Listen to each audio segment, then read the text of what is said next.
So now it's my pleasure to welcome our keynote speaker of the day, John Couluris. John is the Senior Vice President of Blue Origin's Lunar Permanence business unit. Blue Origin, for those that may not know, refers to our planet. It refers to Earth. And the company's vision is a future where millions of people are living and working in space. The reason is to restore and sustain Earth and our precious resources. In other words, to protect our planet, we need to learn to live in space and on other worlds. That's the exact thrust of the Lunar Surface Innovation Consortium. John has been with the company since early 2020.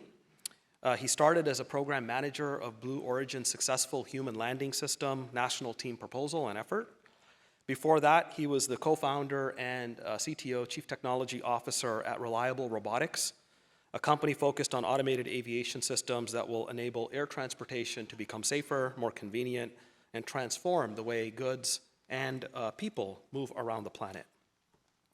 John's career in commercial space actually started at SpaceX, where he was a senior director of launch and mission operations. Here, he made history. John was the lead mission director for the Dragon C2 Plus mission to the International Space Station. That mission restored America's access to the International Space Station after the retirement of the space shuttle. After departing SpaceX, he joined Virgin Orbit as head of launch systems, and before that, he spent 10 years in the commercial airline industry in significant other roles.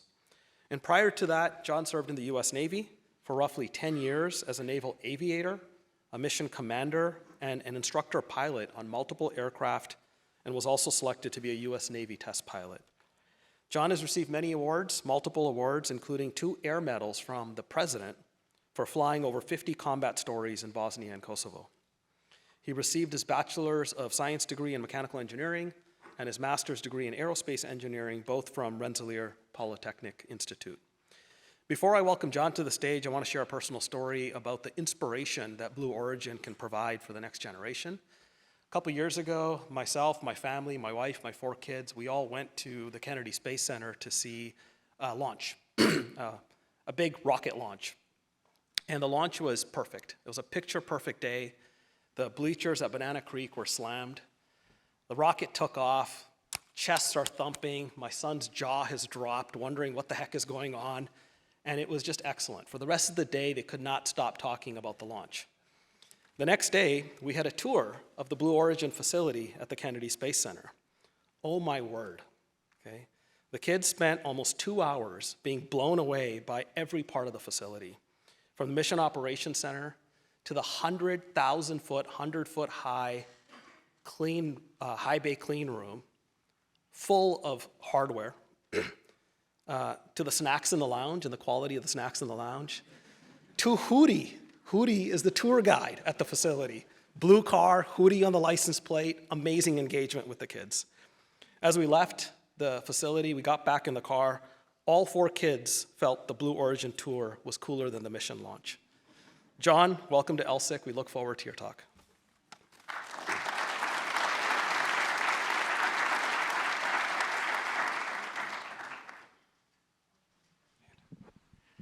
Hi, everyone. I'm John Couluris, the Senior Director and Senior Vice President of Lunar Permanence at Blue Origin. First of all, we're so fortunate to be in this time in history. You think about how lucky my group and I are to be called Lunar Permanence. Jeff and the entire leadership team worked hard with us to think of 2 words that to the average person coalesces and crystallizes what we're all trying to do. And I'm flattered to be here with all of you today because together we're going to open up this 8th continent, which is the moon. We're all going to explore together. We're going to drive down the costs of access to the moon so that all of you can do more exploration and open up this new world of ours. So when we talk about building the road to space and millions of people living and working in space, it sounds very grand, but it all starts with one person. It started with Yuri Gagarin and Alan Shepard. It moved on to opening low Earth orbit, to Neil and Buzz going to the moon. And now we're continuing that, where now we went to 6 people on the ISS, now 13, Pretty soon we'll be in the tens, then hundreds, then thousands. So why not millions of people living and working in space? I love the airline examples that we discuss. The 1920s are very much like what we're experiencing right now in the 2020s. In 1927, Pan Am flew its first route from Key West to Havana, Cuba. It carried a few passengers and airmail, a public-private partnership. That route, that airline, opened up the world, where now the average American flies 4.5 times a year. It's a multi-billion-dollar industry. Millions of people are now traveling. That's what the 2020s will offer for all of us. We'll open up the next century of space exploration. So building that road to space is exactly what I was referring to. We all work together to build this where we go to the moon and then we go beyond. And inspiring and mobilizing. I kind of joke that the moon can't just be for us engineers. If so, it might be a boring place. Forgive me, all right? But we want to inspire everyone. And I just thought of it, giving a quick story here. The Artemis 1 launch. I live in Florida. I work out of our Cape facility. I tend to work late, and I decided for Artemis 1, I was just going to work through till 2:30, 3 o'clock in the morning, leave my office, and go watch the launch. And while I'm working, I see my kid get up at 2 o'clock in the morning with his iPad.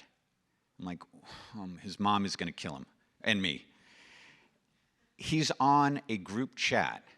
All his friends set their alarms to sneak out of their house and watch the launch from their front yards. That's inspiration. That's stuff that we don't even know we're imparting to people and to kids and to that next generation. I also double locked my doors from now on so he can't sneak out. As a 9-year-old, that's a bad trend to start. But it's really cool what we are all doing today. And what we have to do is keep that pace of exploration moving. So why the moon? A lot of you know this, but the moon is 3 days away. It takes a 24th of the energy to get a kilogram of mass from the moon to the rest of the solar system as it does from low Earth orbit. Or excuse me, from the surface of the Earth. We will start with exploring from the surface of the Earth, but we want to open up the moon where the moon becomes our eventual hub for the rest of the solar system, where we can derive resources to build those vehicles, where we can fuel those vehicles from resources, so that the mass that we bring from the surface of the Earth is focused towards science, towards people, towards critical cargo, and not necessarily flying tanks to then go on and explore the rest of the solar system. We don't even know what else the moon has to offer. We're still making discoveries here on Earth. So we have to explore. We have to access all locations of the Earth, of the moon, as well as the Earth. We still haven't, we're still making discoveries every day here, and we should continue that kind of innovation, that kind of thinking. Also, the moon, as you know, the resources it offers, whether it be silicon, aluminum, oxygen, the regolith, water for survival, water to derive propellants from, many other resources. That's what we're working on at Blue Origin right now. You may be familiar with our Blue Alchemist effort, and you'll hear more of that in a panel session later. How do we make solar arrays on the surface of the moon so we can power and build our power grid, build the infrastructure to support the next generation? How do we extract metals and other resources? That's what we're working on now. That's what a lot of you are all working on. And we want to all work together on this. How do we extract water? Tipping points, great example, a couple of things. We have an H2 liquefaction, so hydrogen liquefaction tipping point that we worked with NASA on. So one group in blue is working ISRU. How do we extract these valuable resources? But we also have to start thinking, how do we store them? How do we store them for the long term? How do we get to zero boil off?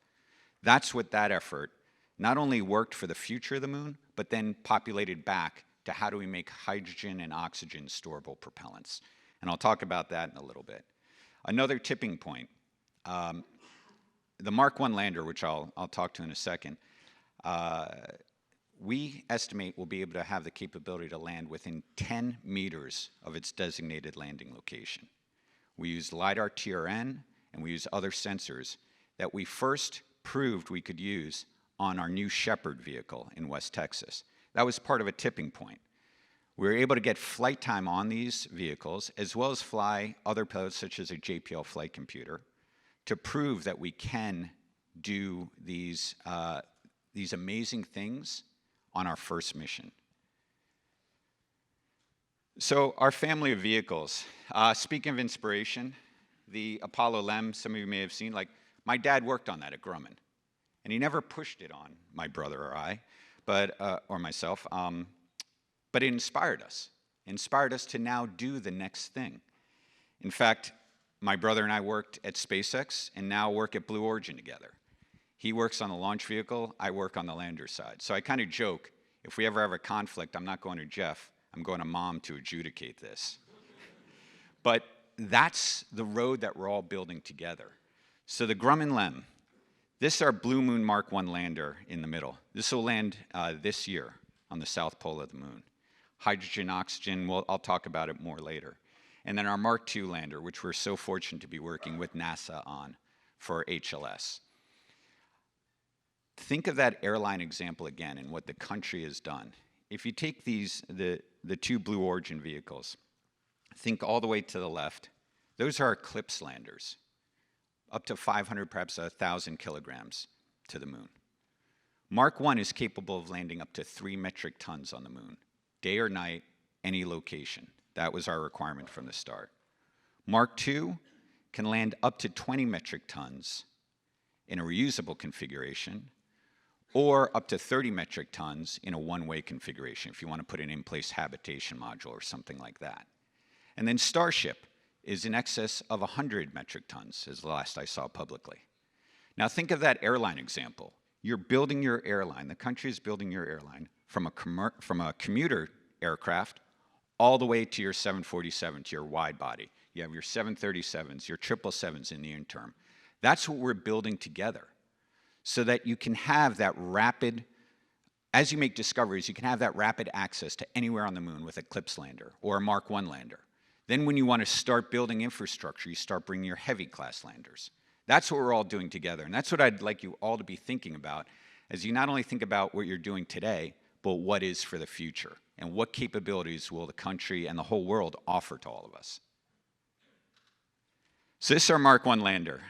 We're very proud of this vehicle. The vehicle's genesis was when we weren't awarded Appendix H back in 2021. We kind of got the team together, we dust ourselves off. In fact, we played that Chumbawamba song, I get knocked down but I get up again. But you know, kind of get people, okay, let's figure this out, let's go through. And one of the things, or a couple of things we came away with is, how do we prove to NASA and to the rest of the world that we can build hardware, that we can move faster? Blue Origin did have this reputation of moving slower, being steady, and making sure we can get things right. We start off as a research and development organization. We're now transitioning into a production organization. So this vehicle, when we talked about this, we were building a structural test article for Appendix H, the original HLS competition. And we were talking at the loss that, you know, worst comes to worst, if New Glenn needed a mass simulator for its first mission, we could launch that structural test article.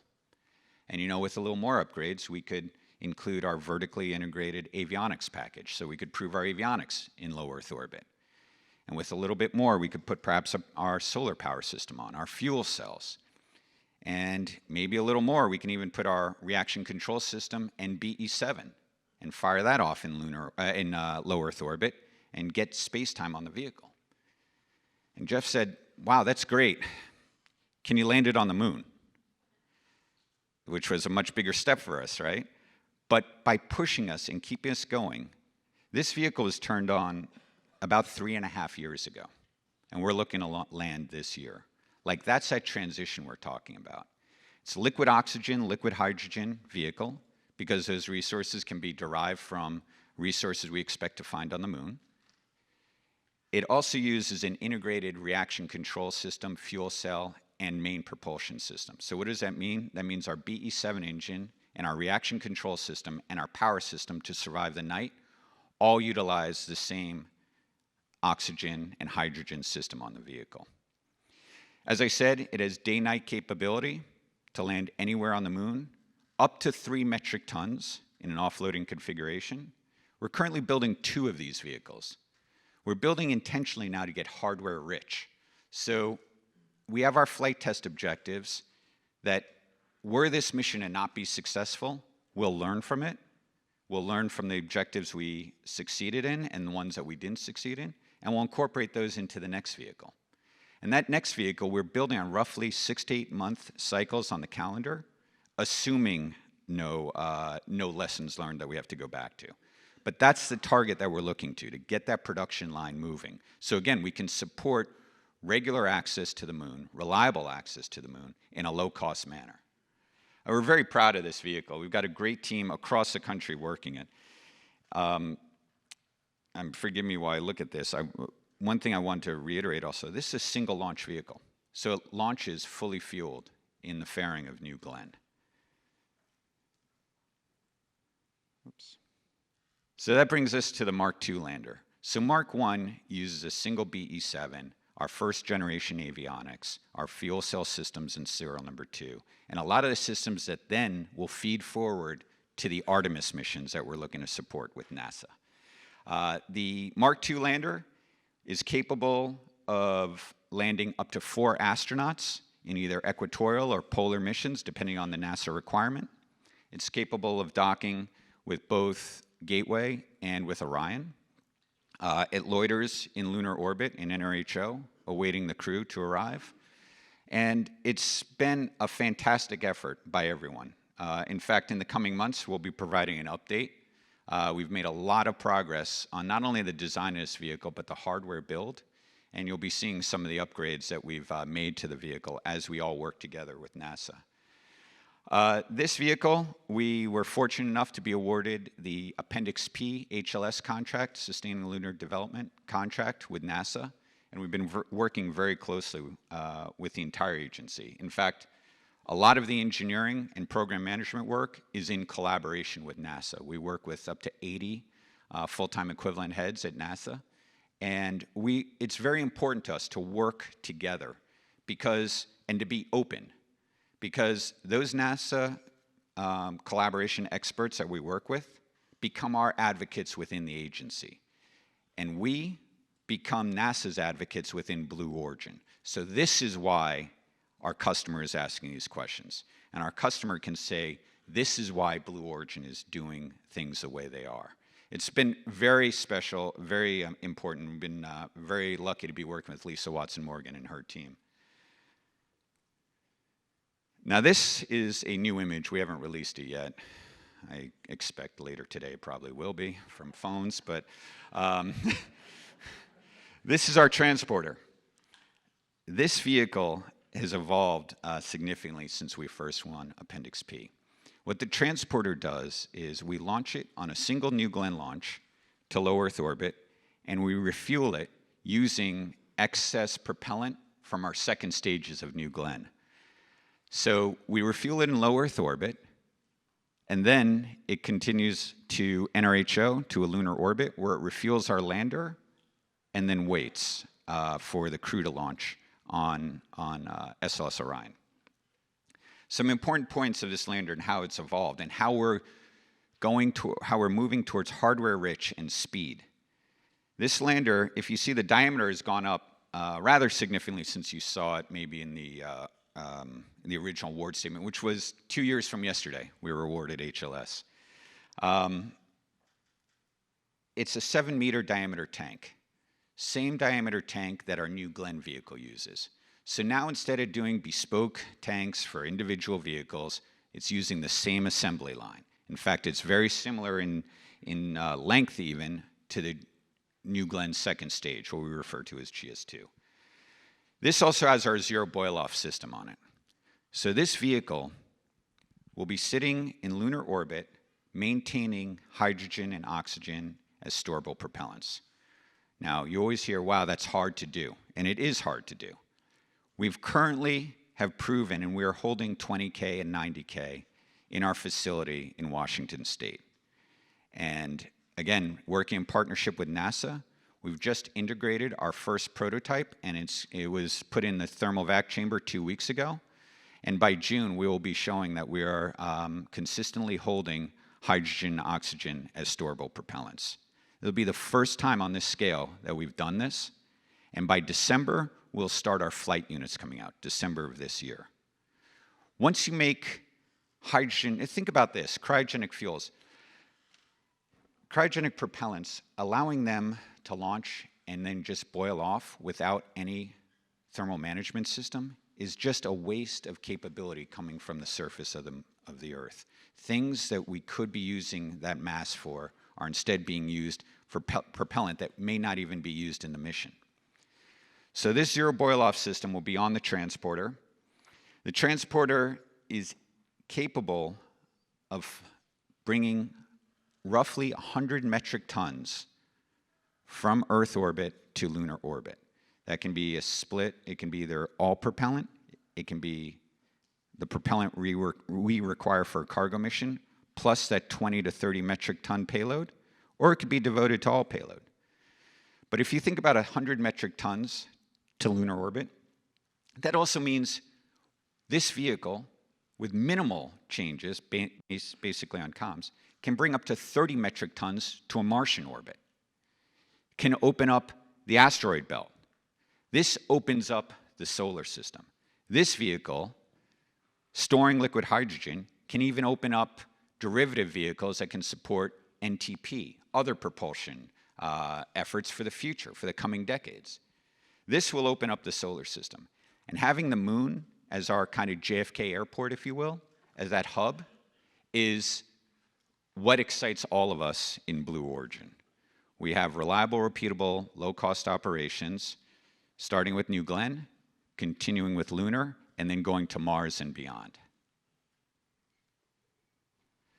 So our BE-7 engine, another common aspect across all our vehicles, our BE-7 liquid oxygen, liquid hydrogen engine powers our Mark I lander, our Mark II lander, and the transporter.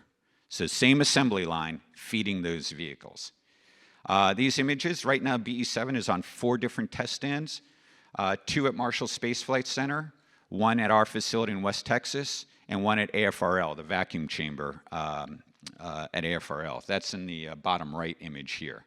We've been firing that engine off numerous times at that center to characterize our performance in a vacuum. We've been refining both our thrust chamber assembly dynamics as well as our turbopump operations. The build of this engine rather, that's going to power our first Mark I is almost complete and will be integrated into the vehicle probably late summer. That vehicle will ship in the summertime to JSC, to Houston, to go in Chamber A of the thermal vac chamber. So again, trying to retire risk as much as possible. Once that's done, it'll come to the Cape, get integrated, get encapsulated, and then launch on New Glenn. So that's just an introduction very quickly to Blue Origin and to our aspirations in lunar permanence. We're excited to work with everyone. And we're also excited to modify our vehicles to support whatever science, commercial operations that might be out there. A quick example is our Mark II cargo lander to fly the surface hab. We've modified that lander to get proximity to the surface even closer for our European partners, so that when we deploy that habitation module, it's a much faster and more straightforward deployment. And that's what working together early means. So it's not like, here's your vehicle, here's your payload user guide, go adapt to that. It's how do we work together. So thank you very much for having me here. I'm very excited to talk to all of you as we continue on over these next 3 days. And please, if you have any questions.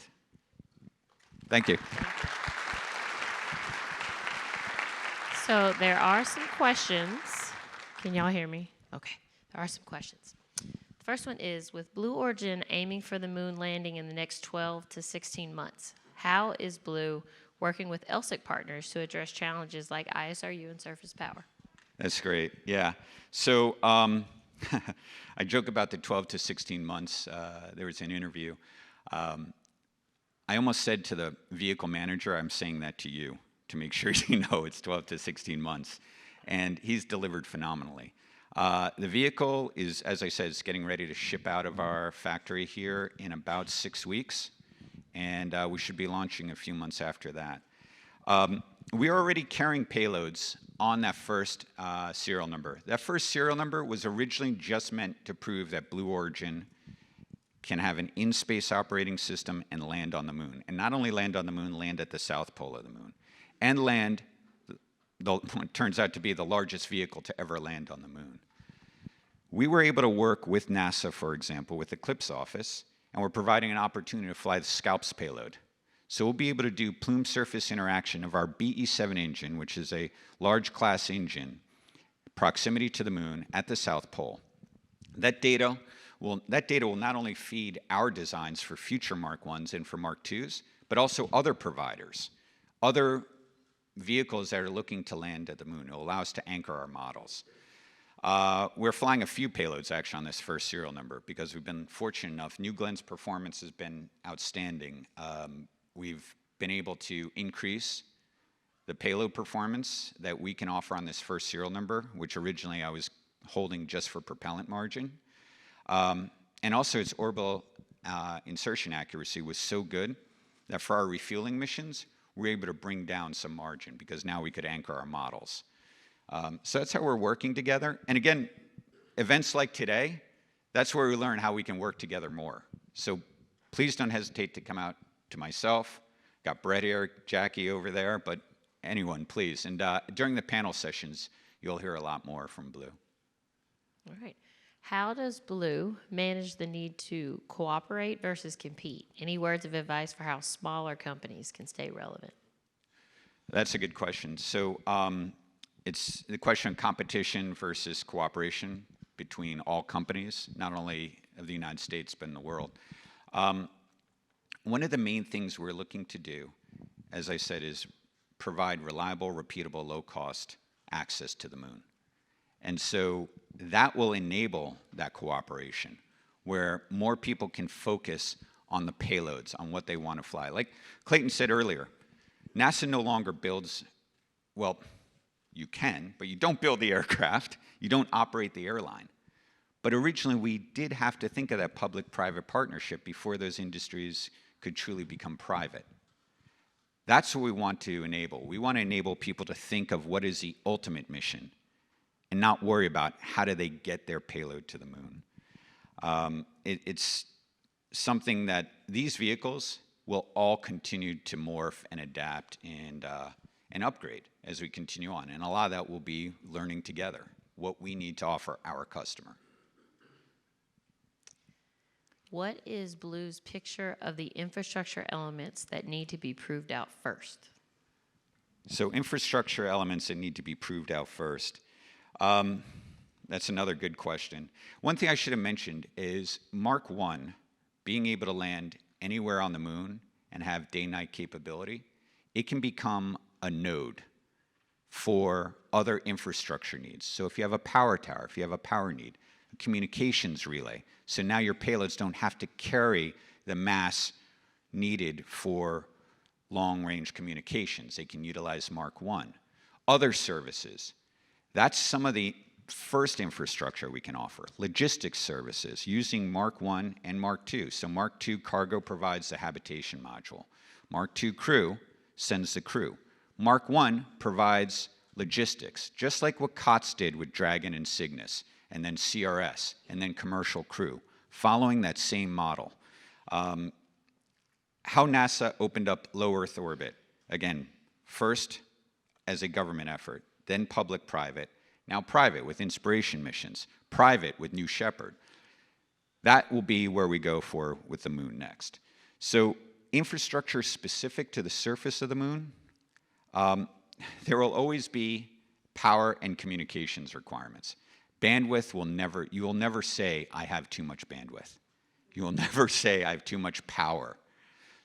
But there's also thermal management that comes with all of this. That's some of the infrastructure that we want to work towards, and we want to try to derive it from resources on the moon so we don't have to haul it all the way from the surface of the Earth, and provide those services so that others can focus on what they're trying to do. Again, we talk about millions of people living and working in space. I use this anecdote sometimes. Lewis and Clark didn't explore all the way to the west coast of the United States and say, this would be a great place for Silicon Valley. They had no idea what's coming up, but we knew that opening up the rest of the country made us all better. And that's what we're looking to do on the moon. So there may be other resources and other efforts that we haven't even thought of yet.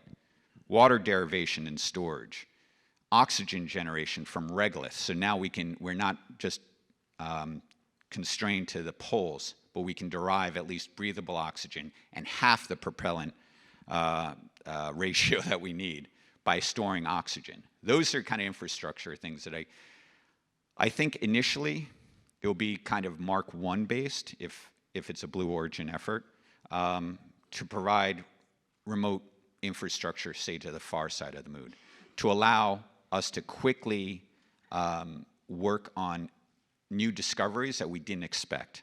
We didn't expect to make this discovery in this location of the moon. We can put a Mark I there quickly. We can put a CLIPS lander there quickly. A couple more in here. Sure. What technologies is Blue monitoring in the private commercial sector to be able to further advance the company's vision? That's another great question. So one thing we're very cognizant at Blue, and we try very hard not to fall into the trap of not invented here. The best ideas should win. Again, in a reliable, repeatable, low-cost, competition-sensitive world, we should allow the best product to win. We're very excited about our zero boil-off efforts. That's the in-space infrastructure that's going to be number one for Blue Origin, making hydrogen, oxygen storable propellants. But then when you think about opening the society on the moon, low-cost avionics, simple things like that, infrastructure on the moon where it will allow precision landing, where you don't need to carry your infrastructure with you. You don't need to carry those sensors with you. So I'm not looking to build a lunar constellation for high-rate comms or for other support services. If someone's out there doing that, I'll buy that service from them. I didn't build our internet infrastructure at the Cape. We utilize those services. Same with ISRU. There's so much to be derived from the moon. At the end of the day, just like an airline, I'm looking to get my propellant as cheaply as possible. If someone can do it at a lower cost point than I can, then I'll buy it from them. I absolutely will, because I'm looking to land multiple vehicles on the moon every year. All right, we'll take one or two more. I see there's a lot in here about the MK. The reason I'm not doing those is we will have somebody talking about that, I think, tomorrow or the next day. There's a lot in here, but we'll make sure John can get to those. I had to look to Jackie to confirm. Yeah. So. All right. Does Blue think that providing logistics support to the moon represents a sufficient economical, sustainable business case? I absolutely do. At some point, it absolutely will. And again, if you use the airline example and you use COTS and CRS as an example, we're fortunate that we have this pathfinding that has already occurred.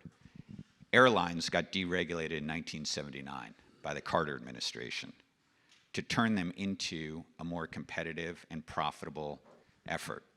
And access to air travel increased 100-fold because of that. People did not think in 1979 that you could do some of the things we do today, that you could commute overseas and be back the next day, or that you'd even want to. Same with COTS and CRS, providing cargo services and eventually crew services to the International Space Station, as far as I know, is a very profitable business. And as we open the moon, as we bring down the cost and the availability of access to the moon, That will enable more customers, which will require more logistics services, which will allow us to sell more of those transportation services. So it is a feedback loop that we are looking to establish. It will take a few years, but we're wholeheartedly in this. You use Amazon as an example. Amazon built its logistics services to complement the rest of its business. And now, in some cases, you can get a package in hours. I'm not promising hours to the moon, but still, we should be looking at these models from history to feed forward. No, I heard an hour. I'm quoting you. All right, we'll do one more, and that is, what is Blue's philosophy with respect to tech development for the lunar surface? How do you balance innovation and agility with risk?